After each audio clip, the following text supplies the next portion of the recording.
Bismillahirrahmanirrahim. Assalamualaikum warahmatullahi ta'ala wabarakatuh. Alhamdulillahi rabbil alamin. Wa sallallahu ala sayyidina Muhammadin wa ala alihi wa sahbihi wasallam. Amma ba'du. Apa kabar yang menonton semua? Mudah-mudahan ada dalam keadaan sehat walafiat, diluaskan rezekinya oleh Allah Subhanahu wa taala, diselamatkan dari fitnah akhir zaman, baik dalam hal dunia, agama, dan akhirat. Amin. Kita kemarin dapat banyak sekali update ya. Hari kemarin itu hari dikeroyoknya Jokowi itu. Jadi mungkin kita harus agak mengenang ya. Banyak sekali update, terutama yang berkaitan dengan persidangan tuh. Ada 3 isu besar lah setidaknya di dalam persidangan kemarin, yang mana menunjukkan semuanya itu akan lemahnya permasalahan Jokowi di dalam segi hukum, yang mana sebagiannya itu sudah kita bahas kemarin, yaitu mengenai keadaan Pak Jokowi ya, para termulnya itu, termul resmi KPU itu sudah dinyatakan bersalah oleh KIP. Ya mudah-mudahan sebagaimana dikatakan oleh Pak Bonatua itu tidak sampai mengajukan banding. Nah, di lain sidang ya, masih KIP juga tuh. Ini ada hakim favorit kita semua mungkin ya, yaitu Bu Rospita Vici, karena memang pertanyaannya itu sangat tajam, kemudian sangat tegas ya. Ini membahas tentang KKN-nya Pak Jokowi, karena itu memang salah satu yang yang dibahas ya di dalam administrasi dari UGM. Jadi kita baru tahu bahwa administrasi UGM itu tidak rapi-rapi amat. Ya, kalau yang amat itu kan Raffi ya. Oh bukan, itu Ahmad. Bukan Raffi Ahmad ya, Raffi Ahmad. Aduh, itu jokes bapak-bapak lah ya. Mohon maaf. Nah, ini Bu Rospita Vici ini jeli, dan beliau itu itu tegas ya, dan ini kan belum ada putusan nih kalau dalam hal ini, mudah-mudahan sebentar lagi ada putusannya. Nah, yang menjadi saksi nanti di dalam persidangan ini adalah dari lulusan UGM juga, yang mengatakan bahwa Jokowi itu tidak pernah KKN ya di tempat yang diakukan begitu. Nah, ini supaya kita langsung saja kepada inti permasalahan, kita lihat satu-satu, sedikit demi sedikit ya. Kalau ada yang perlu ditanggapi ini dari sidang KIP kemarin, kita saksikan saja langsung. Laporan kuliah kerja nyata nih, apa yang bisa membuktikan kemudian bahwa yang bersangkutan memang melakukan KKN? Di seluruh mahasiswa Fakultas Kehutanan yang melaksanakan KKN pada periode itu, yang diserahkan dari Direktorat Pengabdian Masyarakat pada saat itu kepada fakultas. Cuma nilai saja, penunjukan tempat atau apa tidak ada surat penunjukan tempat. Nilai itu tidak ada. Enggak ya, selain nilai. Untuk satu-satunya adalah tulisan mahasiswa itu sendiri yang menunjukkan di mana dia berlokasi KKN. Sebentar ya, ini yang sudah melihat videonya coba lihat di kolom komentar. Yang dari pihak UGM ini dari pihak UGM ya, yang membela UGM dalam mengeluarkan apapun yang menjadi pernyataan. Ini terlihat sangat gugup ya, katanya sih. Dari belakang kita melihat, cuman dari gestur bisa kita rasakan. Kemudian dari cara menjawab pertanyaan juga bisa kita rasakan. Dan ini menjadi pukulan telak sebetulnya kepada Bu Ova, yang mana selama ini Bu Ova itu ya sangat frontal sekali di dalam membela Jokowi. Dan itu terasa kok ya. Bukan hanya oleh saya dalam pengertian, nanti juga oleh yang lulusan UGM juga memang terasa demikian, sangat terlalu frontal membela Jokowi, sehingga memberikan narasi yang mana narasi itu tanpa bukti, yang mana sebetulnya Bu Ova UGM dalam permasalahan ini ya, atau UGM itu sendiri dalam permasalahan ini, itu perkataannya tidak definitif. Kalaupun mau begitu, UGM ini hanyalah bertindak sebagai saksi di hadapan persidangan itu seperti itu. Makanya narasi-narasi termul yang mengatakan UGM-nya sendiri sudah mengatakan asli kok, enggak ada nilai hukumnya begitu ya, karena pada akhirnya UGM ini ada kemungkinan bersekongkol dalam permasalahan ini. Nah, makanya ada persidangan, dan kenapa ditanyakan begini dan begitu oleh hakim di dalam persidangan ini. Nah, kita lanjutkan lagi ya. Tulisannya ada, laporannya ada. Formulirnya ada. Nah, kemudian pihak termohon kan juga mengatakan KRS nggak ada, nih gimana nih? Dari bagian arsip memang tidak ada KRS untuk mahasiswa yang di masa kehutanan yang menuliskan di situ dan Memang tidak diarsipkan KRS. Tetapi yang diarsipkan hanya KHS. Ya, jadi KRS itu memang di UGM tidak diarsipkan. Saya tidak tahu di fakultas lain, tetapi di fakultas kami saya sudah mencoba membuka dan tidak ada KRS. Sebentar ya, itu sejauh apa sih dari satu fakultas kepada fakultas yang lain sampai mengatakan kalau di fakultas lain saya tidak tahu ya, cuman di fakultas kami tidak ada. Ya pastikan dong ya, siap-siap dong ada pertanyaan seperti itu dari hakim. Masa tidak cross check dulu, kan dekat ya kepada fakultas, saya tidak tahu dalam fakultas yang lain. Oh ini kan sama-sama UGM, jadi pastikan dulu di fakultas yang lain pun tidak ada begitu. Ini aturan administrasinya memang tidak ada misalkan untuk mengatur KRS. Jadi terlihat sangat mengada-ada ya. Kalau saya melihatnya demikian, ini terlihatnya mengada-ada begitu. Tidak siap. Sekali lagi banyak sekali dalam sidang KIP itu pihak-pihak yang tidak siap. Semuanya untuk semua mahasiswa pada itu. Jadi dipegang oleh dosen pembimbing akademik dan mahasiswanya. Ya. Saya nggak bisa menjelaskan lebih lanjut karena memang faktanya di arsip kami tidak ada KRS. Sampai sekarang memang KRS tidak diarsipkan. Tidak.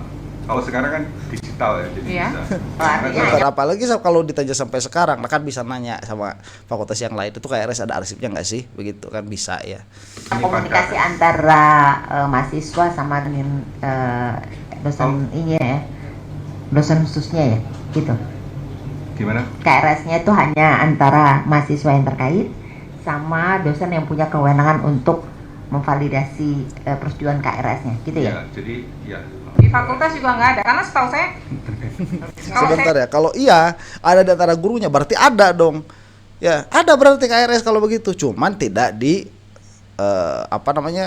catatan administrasi kampus, adanya mungkin di dosen itu. Dan itu kalau ada kan bisa dicari. Berarti ada catatannya kalau begitu. Jadi jangan kontradiktif, ya ada tapi tidak ada. Ya ini ada atau enggak begitu.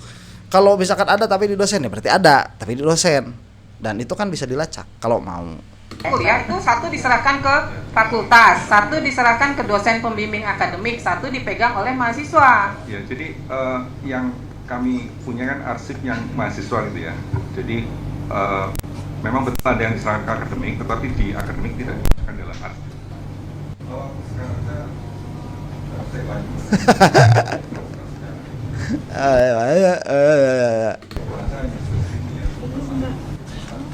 Boleh menyampaikan majelis tentang Kan nggak jelas kan, muter-muter tuh. Jadi yang muter-muter pada akhirnya bukan hanya Jokowi, tetapi orang-orang yang membelanya juga muter-muter.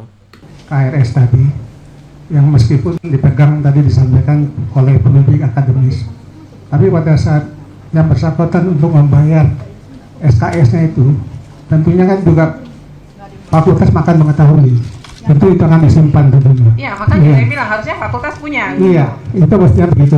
Biasanya ada Semester harusnya kan ada gitu ya. Tambahan yang mulia.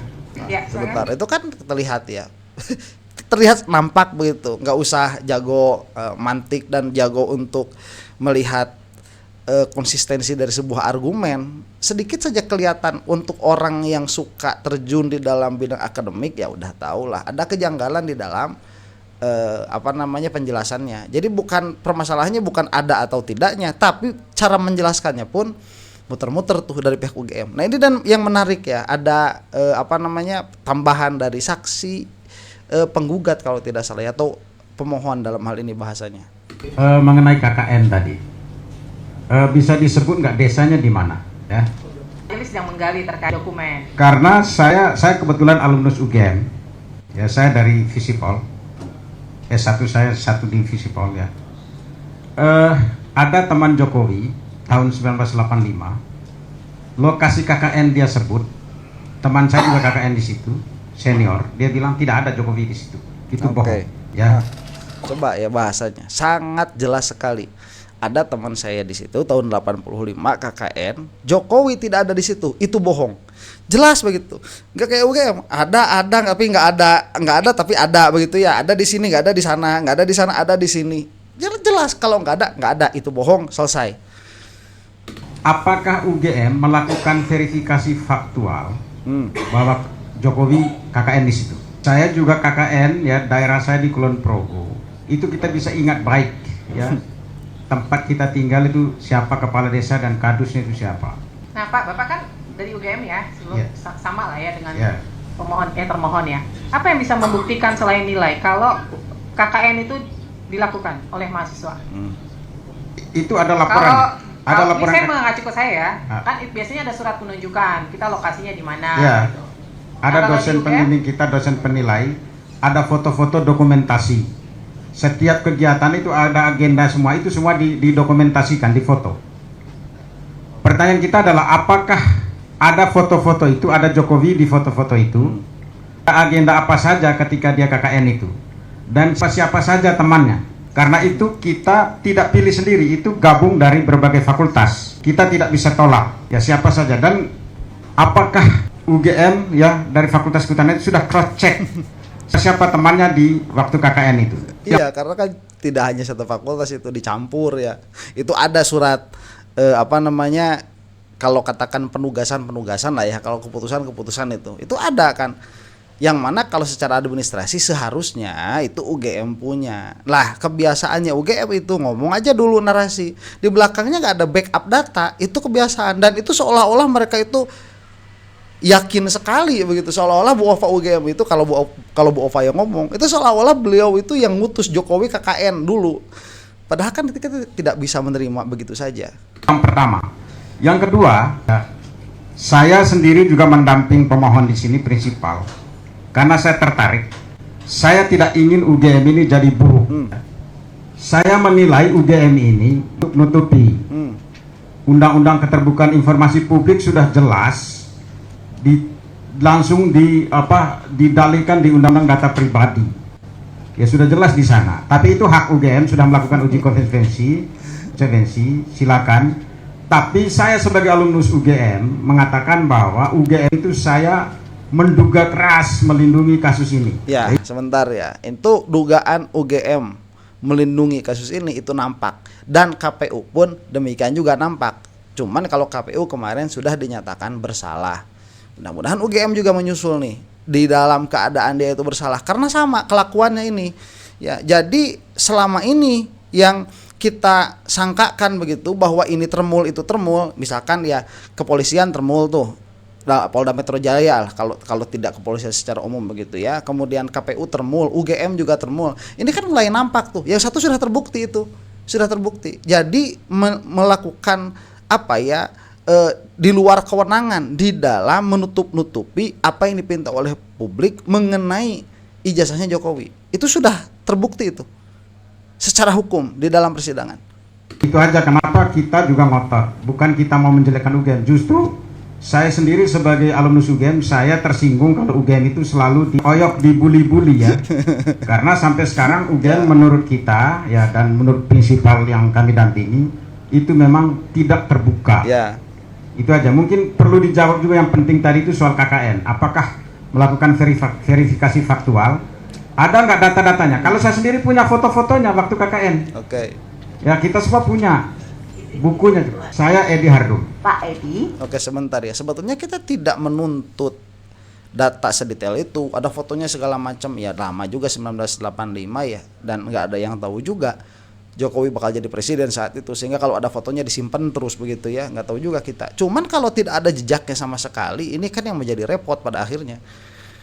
Ya kalau misalkan nggak ada jejak kan harusnya sebagai lembaga pendidikan UGM kan nggak ngomong begitu ya. Kalau tidak ada jejaknya, tidak ada datanya, tidak ada dalalah lah katakan demikian untuk mengatakan bahwa Jokowi itu memang melaksanakan KKN. Dan kebiasaannya termul itu tadi mereka itu ngomong tanpa melakukan verifikasi faktual, dan itu pun bukan hanya terjadi di dalam permasalahan ijazah palsunya Jokowi, tetapi itu juga terjadi di dalam surat penyetaraan pendidikan Gibran. Itu pun nggak ada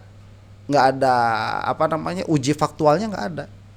Jadi semua yang diklaim oleh Jokowi dan dalam hal ini ya Jungto Gibran begitu itu sama saja di hadapan para termul. Itu pasti bener aja yang mereka omongin itu. Keterlaluan memang. Waktu Bapak sebelum memperoleh nilai-nilai KKN, itu mekanisme apa yang Bapak penuhi sehingga Bapak memperoleh nilai KKN? Kita ikut kegiatan Enggak, punten. Maksud saya bukan dokumentasinya. Laporan. Dokumentasinya ada laporan SKS, apa ya? sehingga harus bisa. Sebelum kita KKN itu ada persyaratannya. Persyaratannya harus menyelesaikan, kalau saya dulu menyelesaikan semua teori, baru Kemudian ketika untuk memperoleh nilai KKN berarti laporan KKN. laporan KKN sama seperti- dokumentasi lainnya. Itu memang ya. Syarat, itu syarat. Artinya kalau tidak dipenuhi maka tidak akan ada keluar laporan KKN. Tidak akan keluar nilainya. Ada keluar dan itu kan kita lapor dan ada dosen kita, Ya. dosen pendamping Dan KKN itu. laporan itu harus sama antara Bapak dan yang kan Pak, nggak mungkin Bapak sendiri kan, pasti ada kelompok ya. Ada, Kelompok itu ada formnya dari fakultas. ada form di Laporannya, fakultas ya, ada. dan itu berarti laporan yang dikeluarkan Bapak berarti esensinya sama dengan tim yang lain. Ya. pada saat- gitu ya. Agendanya kan diketahui juga apa agendanya, itu ada laporannya. Tidak, karena ada juga jangan Itu sampai diserahkan kemana Kak? ke rektorat nanti diserahkan ke Berarti fakultas. sama kita Pak, saya juga dulu. Nah, formnya ada. Iya, sebentar ya. Ini menarik karena sampai saat ini setahu saya ya, tolong kalau salah ditulis di kolom komentar tuh. Ada sosok yang belum pernah disinggung berarti apa? Yaitu dosen pendamping KKN. Siapa itu?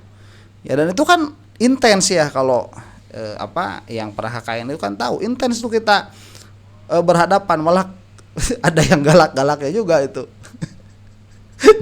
Jangan-jangan Pak Kasbojo itu dosen pendamping KKN karena galak sekali begitu ya. Tapi yang bolak-balik kan skripsi, tapi yang bersangkutan kan tidak mengakui, akhirnya diakui sebagai dosen pembimbing akademik. Ya liar, saya tuh memuter baik begitu. Yang saya khawatirkan termul itu gimana sih, mereka itu masih punya pola pikir atau tidak ya, itu yang saya khawatirkan. Dan itu pada akhirnya menular ya, pola pikir seperti itu. Kasihan itu. Dulu Bapak ada nggak?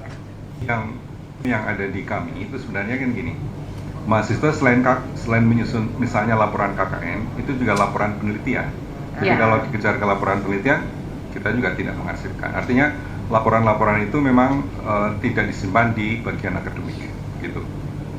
Laporan Di form. KKN-nya juga nggak ada. Di formnya itu, di form yang ditulis dia Ya. summarize ya, praktek di mana, tahun berapa, Nah, KKN di mana, laporan kecamatan KKN yang membuat nilainya keluar ada nggak? tidak disimpan di fakultas. Disimpannya di mana? Mungkin DPKM yang bisa menjawab ini ya. Dari Tuh. Ya tuh gimana sih? Ya UGM ya, dari segi ini saja Anda itu sudah salah. Kenapa? Karena menghadirkan kepada persidangan itu orang yang lempar pingpong begitu, di pingpong saja, nanti ini ke sini, ini ke sana. Alah, saya emang nggak jadi coba ya kalau ada yang berkuliah di UGM itu gimana sih sistem administrasinya di sana? Sering dipingpong nggak tuh? Karena kalau lihat seperti ini di hadapan persidangan saja itu berani loh ngirim orang ke persidangan, tukang mingpongin hakim, bukan tukang mingpongin orang, sehingga hakim itu dipingpong. Saya tidak tahu ya kalau ini tidak ada di fakultas. Nanti ada pihak yang bisa menjawab. Aduh, kayak gitu udah. Ini OVA nih kayaknya harus hadir nih ya. OVA yang harus hadir nih. Mohon maaf saya salah, itu tidak mungkin. Karena itu satu kesatuan dengan KHS. Ya, kita lagi gali fakta Ya. nih. Di mana nih? Laporan KKN atas nama Pak Jokowi di mana nih? Izin majelis, Ya. ini terakhir kami sudah menggali faktanya juga. Memang dokumen ini tidak ditemukan. Artinya kalau kita mau pertanyakan terus di mana, bagaimana, kami sudah mencoba mencari kepada arsip dan memang yang ditemukan hanya nilai KKN pada saat itu. Nilai KKN. Sebentar ya, kalau memang tidak ada, kenapa tidak adanya? Tadi kan disebutkan tidak adanya itu kenapa? Apakah hanya punya Jokowi sendiri tidak adanya itu? Atau secara sistem memang data-data pendukung KKN ini tidak akan pernah ada karena tidak ada regulasinya. Nah itu kan yang dikejar sebetulnya oleh hakim. Ya kenapa sampai tidak ada? Apakah cuma punya Jokowi doang yang nggak ada? Atau memang kamu tidak akan pernah menemukan itu? Atau kebetulan lagi dalam hal ini cuma punya Jokowi aja yang nggak ada? Sebagaimana secara kebetulan dia pakai kacamata begitu di dalam foto ijazahnya, sebagaimana kebetulan juga dia tidak ada tanda tangan uji pengesahan skripsi begitu. Loh kok banyak sekali kebetulannya dan banyak sekali nggak adanya pada Jokowi ini. Nah akhirnya itu yang ditanyakan karena argumennya itu tidak linear, tidak konsisten, banyak bolongnya. Itu yang coba di filling the gap begitu antara penjelasan yang satu dengan penjelasan yang lain. Itu yang dicoba oleh hakim, dan itu juga sebetulnya yang dicoba oleh kita begitu. Kita juga pengen tahu ini di mana sih kekurangan ceritanya versi UGM itu, karena banyak sekali kekurangannya. Baik KKN saja. Kami tidak bisa berasumsi, tetapi saya memperlihat sidang sebelumnya saya sudah minta kepada UGM untuk dicari fakta tersebut biar kita nggak nanti kita berandai-andai seperti apa, seharusnya seperti apa. Saya juga nggak mau berandai-andai. Tetapi inilah fakta yang kami buka di sidang ini, bahwa memang yang didapati hanya nilai per nilai KKN. Ini siapa sih orang ya? Bukan berandai-andai begini. Kalau kita tahu regulasi secara umumnya, misalkan data apa saja secara administrasi yang harus ada di UGM yang harus disimpan begitu, kita nanti bakal tahu ini kenapa sampai tidak ada, kan begitu, bukan mengandai-andai. Jadi kita tahu dulu nih yang business as usual yang seharusnya ada itu apa, ini itu kan yang ditanyakan sebetulnya, tapi nggak pernah dijawab. Kenapa nggak pernah dijawab? Mungkin sampai sekarang ya saya nggak tahu apakah ada di UGM itu yang ngerti sistem administrasi UGM secara utuh, ya. Ada nggak tuh? Sepertinya yang tahu kan Lisa AI kemarin itu, yang dia itu tahu kan mengolah data dibulak-balik terus untuk self learning tuh. AI-nya UGM ya, Lisa itu dibulak-balik semua data yang ada. Jangan-jangan dia yang tahu. Tatkala dikatakan keluar jawaban definitif bahwa Jokowi itu bukan lulusan UGM, ya itu yang benar mungkin ya. Karena siapa sekarang kalau seperti ini dipingpong terus ke sana kemari, kan lucu pada akhirnya. Kemudian tatkala ditanyakan bagaimana duduk permasalahannya, orang ini menjawab kita tidak mau mengandai-andai. Nah ini kan persidangan menggali fakta begitu, di mana ini permasalahannya. Jangan-jangan selama ini orang yang membela Jokowi itu memang betul-betul hanya membela Jokowi tanpa backup data yang jelas, dalam pengertian bahwa itu omon-omon doang. Dan itu yang dituduhkan kepada UGM, dan itu seharusnya yang diusahakan oleh UGM untuk di counter, yang itu tidak dilakukan sampai saat ini begitu. Daftar nilai ada beberapa nilai nama orang ya. Pak, itu laporan KKN itu daftar nilai, majelis izin. Ya. Itu daftar nilai, ya. Artinya bukan nilai satu orang saja. Iya betul, daftar nilai kan berarti yang KKN pada saat itu. Iya betul. Maka saya bertanya nih, laporan KKN-nya itu yang tidak ada seluruhnya pada masa itu, atau memang hanya Pak Jokowi punya? Formnya apakah tidak ada semua pada masa itu? Hilang, atau karena ada kejadian khusus atau ada apa sehingga tidak didokumentasikan, atau memang dalam SOP-nya tidak perlu didokumentasikan? Ini yang perlu kejelasan dalam sidang ini. Saya aja bisa baca kok kemana larinya hakim ini ya. Pertanyaannya, masa orang ini nggak bisa dari UGM, kan katanya intelek. Aduh. Menghadirkan majelis. Ini ada dalam kuasa nggak? Atas nama siapa Pak? Saya minta KTP-nya. Mana itu? Minta surat kuasanya? Sidang sebelumnya sudah hadir. Silakan Pak. Bapak dari Fakultas Kehutanannya? Bukan, saya dari Direktorat Pengabdian kepada Masyarakat yang mengelola KKN. Ya, silakan Pak. Izin majelis yang saya hormati. Jadi laporan KKN itu kan memang mulai tahun 2012 itu sudah tersistem. Ya. Kalau sebelumnya itu laporannya manual, hard. Oke. Dan itu diserahkan kepada dosen pembimbing untuk bahan penilaian, gitu ya. Jadi kami memang sudah berusaha mencari untuk laporan, dan laporannya memang tidak perorangan, tetapi laporannya unit dalam tim. Iya betul. Jadi nilai itu keluar dengan asumsi kami bahwa ada laporan dosen pembimbingnya mengeluarkan nilai. Kami sudah berusaha mencari karena sudah 40 tahun yang lalu. Formnya Pak? Formnya ada? Form KKN-nya ada? Ada, dan dalam dokumen itu sudah. Oh berarti formnya ada ya? Form untuk KKN-nya ya? Laporannya ada. Oh, deh. Yang mulia tambahkan. Sebentar ya, kalau misalkan dengan alasan sudah 40 tahun yang lalu, ya ini berarti ada maladministrasi di dalam pengadministrasian atau pengarsipan di UGM itu. Karena pengarsipan itu nggak boleh, kecuali kalau misalkan ada peraturannya sekian tahun dimusnahkan begitu. Apa alasannya 40 tahun yang lalu nggak ada? Jadi kan bagian kearsipan begitu. Ini masalah juga. Cuman apakah itu nanti salah begitu ya di dalam kacamata persidangan ini saya tidak tahu. Cuman kalau alasannya seperti itu tadi kan dibolak-balik. Yang itu alasannya kan memang tidak ada sedari dulu. Ini alasannya itu sudah lama ada, tapi sudah lama. Beda lagi kan argumennya. Jadi siapa ini sebetulnya? Mana argumen yang benar tuh?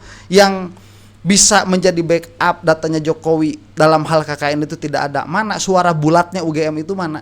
Nggak ada. Beda penjelasan satu dengan yang lain. Dengan kata lain muter-muter lagi.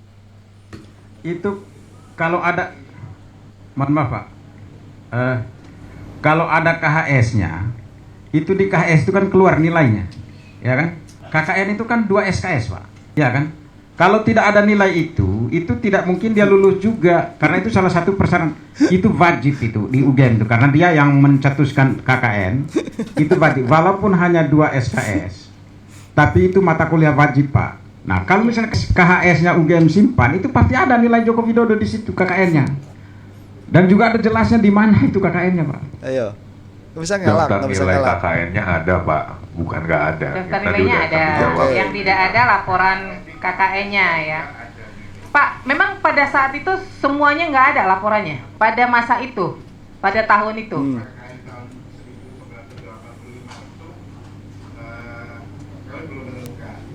Ya. Jadi untuk tahun 1985 memang tidak ditemukan majelis. Jadi yang kami temukan di atas tahun 90-an. Terutama tahun 2000-an begitu. Karena masih manual HAT.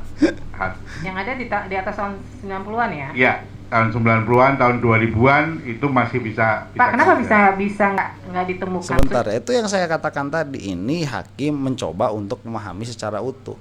Yang mana saya kaget lah, kok pihak UGM itu nggak ngerti begitu. Ini yang di belakang, yang di depan tuh 3 orang itu tuh kok nggak ngerti kemana hakim itu mencoba biar supaya make sense untuk yang bersangkutan. Ya, apakah pindah kantor, pindah ruang pengarsipan atau apa? Betul, ada 2 alasan pokok majelis. Atau dimusnahkan? Mungkin tidak dimusnahkan. Bukan dimusnahkan. Jadi pertama secara kelembagaan itu kami kan dipecah menjadi 2. Dulu LPPM, sekarang menjadi 2 direktorat. Direktorat penelitian dan direktorat pengabdian. Yang direktorat pengabdian ini yang membawai untuk penyelenggaraan KKN. Kemudian yang kedua kami pindah gedung yang cukup jauh juga begitu. Jadi beberapa hal yang mungkin miss-nya di situ majelis.